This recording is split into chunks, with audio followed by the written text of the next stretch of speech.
Hello, tukwaniriza ku Kadama Life channel nchebaleko wena wosinzira okutulaba. Kino kyekitundu kyaffe ekyokubiri ku Kadama eyasanga bakadama banne ku kisaawe nga bali mu maziga. Mu ngeri yemu atunyumiza biki byalaba ng'atuuse e Uganda. Munnange bw'oba nga tewalaba video eyo, link ngenda giteeka mu description oba mu comment section. Soko ogenda olabe video eyo okomewo alabe video eno osobola okugatta emboozi eno ofunemu ekyokuyiga mu ngeri yemu. Bw'omaliriza video eno gisharinge ate commentinga tumanye kiki kyolowooza. Kyolina okukola saawa zino video eno gimpeereka like kagiyambe esobole okutambula. Ate bw'oba oli mupya ku channel yaffe eno teweerabira okusubscribinga ate tokomoko kwatanya ekikadde kibe nga bwe n'abantu addeyo ka video bwe kati obe nga otegeezeddwa. Nateddemu Whatsapp namba yange osobola okumpa. Muganda wange alaba video yange eno sooka olindeko katini nga tonnagiyitako giwulirizeko bw'ogifunamu ekyamakulu gisharingireko munno likinga commentinga okwebaza oba okuwabula. Buli lwo likinga video etambula bamikwano neyanziza nnyo. Eno video ngikoledde baganda bange bakadama abakajja mu biyumba bambi nga ngezaako okwagala okubagumya nti embeera gye bayitamu. Buli kadama gw'olaba nga ali mu kiyumba muno ng'ali mu contract yakiyitamu. Contract eno tebeera nti egimiridde ku kadama ali mu kiyumba nti abeera mu kiyumba n'Omuwarabu 24 hours bano yakugula myaka 2. Bannange n'abali abakolera ku company ng'ava ku company n'ajja ew'Omuwarabu n'akola mwezi gumu myezi 3 n'addayo. Nabo bingi bye bayitamu ebisoomoozebwa. Tunyigirizibwa mu bintu bya mirundi 2. Tunyigirizibwa ku bantu baffe abaveeka betuleka ye Uganda ne tunyigirizibwa oluusi n'Abawarabu ng'oli oyinza okuba abantu bakuyisa bulungi naye ng'Omuwarabu akuvuga supidi kyokka nga tosobola binyumiza abantu bo. Ng'oluusi Omuwarabu takuvuga supidi naye ng'abantu bo baafuuka ekizibu. Ng'omulala oluusi ate byombi obirina Omuwarabu kizibu n'abantu bo kizibu. Oba okitegeera mbutuufu ne weekyawa essimu yo n'ogiteekaawo ng'abantu bo buli lwe bajja okwogera naawe. Njogera 2 Sente, njogera 2 kino. Bonna bakuvuddeko bakukyaye oli mu kiyumba olinga ataliiko babo olinga ataliiko banganda embeera emirembe gyakuggwako oli awo tobitegeera olw'ensonga nti abantu baafuuka ekizibu olw'okwagala ssente zo. Muganda wange toggwamu ssuubi. Embeera gy'oyitamu buli omu agiyitamu. Bangi ku ddungu kuno baasigalako ku lwabwe nga bagamba bwe bali nnyamba nga nfunye ekizibu ne bakkiriza ne ba receiving oba Mukama asazeewo okuntwala ne ba receiving omulambo gwange. Oba ng'ogambye nti oba bwe ndi bandwadde Mukama kyonna kyali baleese kubanga olaba abaana bangi abayambiddwa emikwano kuno nga mukwano gwe gumuyambye nga gye gimuyambye ne gimusondera alwadde ne bamuzzaayo waka abadde kino ne bamulwanirira. Bamikwano teweesiba ku bantu bakulumya mutwe. Eno ku ddungu tosobola gatta bintu bibiri. Tosobola gatta pressure ya Muwarabu okatteko ne pressure y'abantu bo. Teweesiba ku bantu nti kamba vujjirire ssente olw'okubaze baagala mbu bakwagale. Omuntu akwagala tabeera na kyakwagalako aba akwagala nga ggwe omuntu. Kati bw'obeera eyo nga ggwe nganda zoliwo zeegulako lwa ssente. Mikwano gyo giriwo lwa ssente. Buli alya olugira nga omwezi gunaatera okuggwako oli najja n'atandika okukaaba ebizibu bye mukwano naawe oyina bye wajja okukolerera.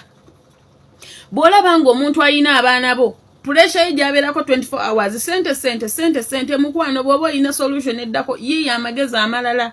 Togatta bintu bibiri we yazijja kusootinga oba oluusi oyonone n'ebintu by'Omuwarabu omalirize nga z'okola ze bakusaba zisasulamu bintu. Abawarabu abasinga basasuza abakozi ebintu n'akusasuza ebintu. Kati muganda wange togatta stress za mirundi 2 ate tobeereyo mu depression n'obulwako ne gwoyogera naye jjukira ebintu ebisinga n'ebitutuukako tutyo bigamba abantu baffe ab'e Uganda nti Omuwarabu ampisa bw'ati oba kino kiri ate nabo ne bakufuukira ekizibu abandi kugumizza ne oba wandi banyumirizzaako. Kati togatta bibiri, togatta Muwarabu ate ogattemu n'abantu bo sigazaako ekimu. Funa abantu abakuwa emirembe oba nfuna muganda wange Kadama funa abantu b'owuliriramu emirembe. Nze oluggi lwange luggule eri Kadama yenna ayagala okufuna peace. Omuntu gwasobola okunnyonnyolako ebizibu bye, omuntu gwasobola okukaabirako ku nnaku y'Omuwarabu n'amugamba nti munnange kino ky'oyitamu naffe twakiyitamu contract oba nga boss we yakugula mu contract bino na bino abikola kino na kino kibaawo kino na kino kyakwebeereramu ng'anaasobola obbikunnyonnyolera abitegeere. babo be bantu bokolagana nabo. Nze mukwano nateekawo family ey'abantu bakadaama abayisibwa mu mbeera etali nnungi okuva eri abantu baabwe oba okunyigirizibwa okuva eri abawalabu. Kubanga ene wantu tunyigirizibwa mu mbeera bbiri. Naye ate omuwalabu ono osobola okumutetenkanya kuba aba mukama wo. Naye abantu b'e Uganda abamu mulimu etutuuka nga oyina ommuta oba maama wo oba muganda wo oba mukwano gwo oba ani ng'oyina ommuta otandika obulamu bwo. Kuba abamu ku bo tebatulumirirwa beerowoozaako bokka. Kati muganda wange ategedde meseji yange eno bulungi. Bw'obanga owulira nti wandyetaaze okunneeyungako okubeera mu family yange tubeere nga tusobola okukwataganira awamu mu nsonga zonna eby'enkulaakulana ebyaki. Ennamba yange kweri ku profile yange oba mu video zange awo eziddako ennamba yange y'essimu mweri. Mbaagala nnyo bamikwano. Mikwano gyange bakadaama seewulira bulungi naye nkakiddwa nkole video eno. Video eno ngikozedde bakadaama mwenna aba shopping ebintu mu nnyumba z'abawalabu bye mugenda okuddayo nabyo ewammwe. Video eno egenda eri bakadaama aba shopping ebintu online abagenda n'abawalabu mu supermarket n'obaako ebintu by'ogula naye ng'obitereka mu nnyumba z'omuwalabu. Bamikwano mubeere bulindaala. Saawa yonna omuwalabu akulesa ebintu bye wagula. Saawa yonna omuwalabu akulesa ebintu bye wagula. Nkiddamu. Olaba abaana babalesa ssente.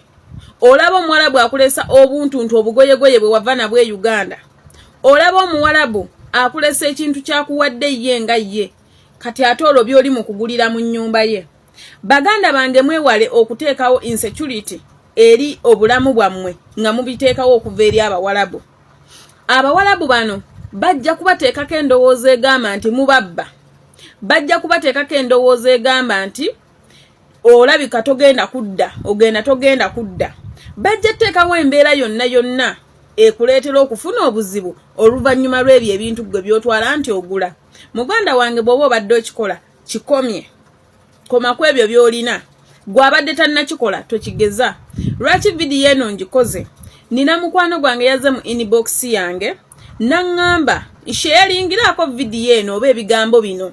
Kubanza sisobola kwogera naye gwe olina ku ddoboozi erisobola okwogera. Bannaffe bafunemu ekyokuyiga. Ayina Munnayuganda munne gw'abadde akola naye. Nga famire gy'alimu Munnayuganda munne oli bamwagala nnyo. Ng'era bamuyisa bulungi. Yaŋŋambye mwana gwe nze simanyi na kumanya naye omuwalabu muntu muzibu nnyo tosobola kumuyiga naye abakutenda. Omuwala ono kye bamukoze nze mbadde sikisuubira. Kubanga omuwala ono ne wabaddengawo kintu ki. Nga ne bwe nkola ekintu oba kirungi oba kitya banjuliza oli kola ng'oli beera ng'oli kino ng'oli. Naye kye bakoze olwaleero kindaze nti omuwalabu si muntu. Muntu nga tewali buzibu bwonna. Naye bwe bamala okubaawo obuzibu taba takyali muntu. Omuwala ono abadde nga agula ebintu bye n'abiteeka mu nnyumba nga mukama we yamufunira n'ewa muganda we omulimu nga bamuwaayo ennusu 405 gy'emitwalo 45 egy'e Uganda. Naye nga ssente ezo azikwata n'azishoppingamu ebintu oba oluusi n'ayongerezaako ne ku z'omusaala zaafuna. N'agula engatto, n'agula engoye, n'agula ensawo, n'agula ziwiigi, n'agula bunekilesi, n'agula biki ebintu bingi by'abadde ng'agula ng'apaakinga atereka.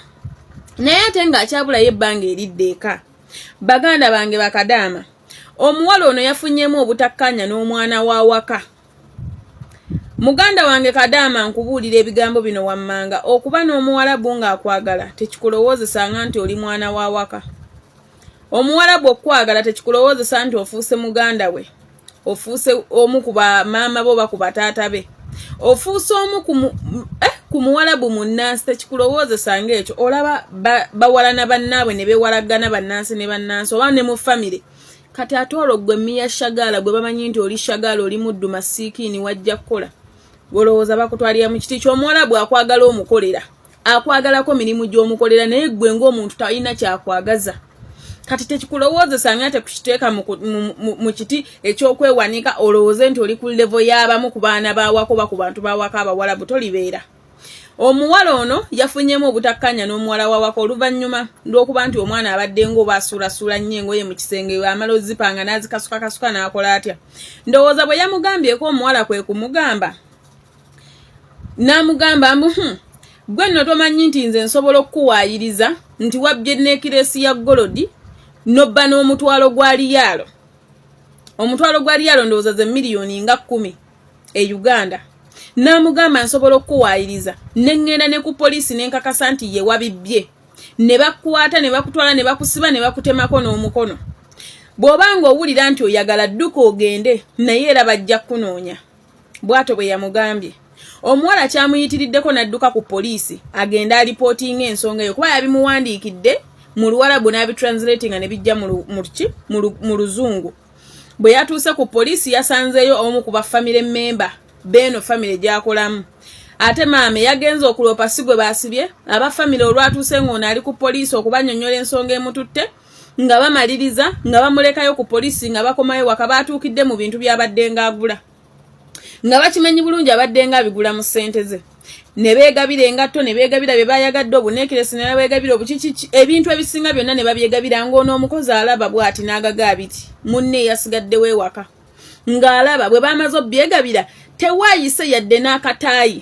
nga baleese omukozi omupya okulipulesinga oli Omuwarabu takulowoozesa nga mbw akwagala ofuuse Muwarabu munne takulowoozesa nga nti akwagala ofuuse wa Luganda lwe tolibeera nti oba ofuuse mwana we tekiribaawo ate Omuwarabu gye buva ne gye budde abeera ku sayidi ya muntu we ne wabanga yeye musobya gwe Kadama every time gwaba mu nsobi kati muganda wange weebereremu nga baleese omukozi omulala era olwamuleese nga bamutwala mu kisenge ky'oli nga bamuwa ebintu by'oli byonna nga ssente ze zaakoleredde ebbanga n'ebintu bye nga bifa ttogge olwamaliriza nga bagenda bamugyeyo ku poliisi nga bamutwala ku ofiisi nga bamaliza bagamba bagenda mutwala bamuyise ku deportation bamuzzeeyo eka bagenda na kumubaaninga naye nno nsonga ki just kufunamu butakkanya na mwana waabwe ndowooza n'agenda yeekubireko enduulu ndowooza bwe bamwagala ennyo n'alowooza nti naye yafuuka part of mbu bali bagenda kujja badde ku sayidi ye kati muganda wange Kadama nga tonnakola nsobi eyo tokigezaako oba bw'oba badde ogikola gikomye si mu bubi bannange embuulirire tefa yonna abamu ku Bakadama twerabira nti eno twajja kukola twerabira nti twejja n'ennaku yaffe bino ebintu bye tugula n'ebuwalabu n'ewaffe gyebiri ate ku ssente ezitenkana na zeeno ewaffe ebintu ebya duplicate gyebiri naye n'ebiri original gyebiri lwakuba olw'okuba luli tetwayinanga ssente ezo zibya affordinga twabirabanga nti bya bbeeyi naye kati bw'oba ozirina genda ogule ebintu eka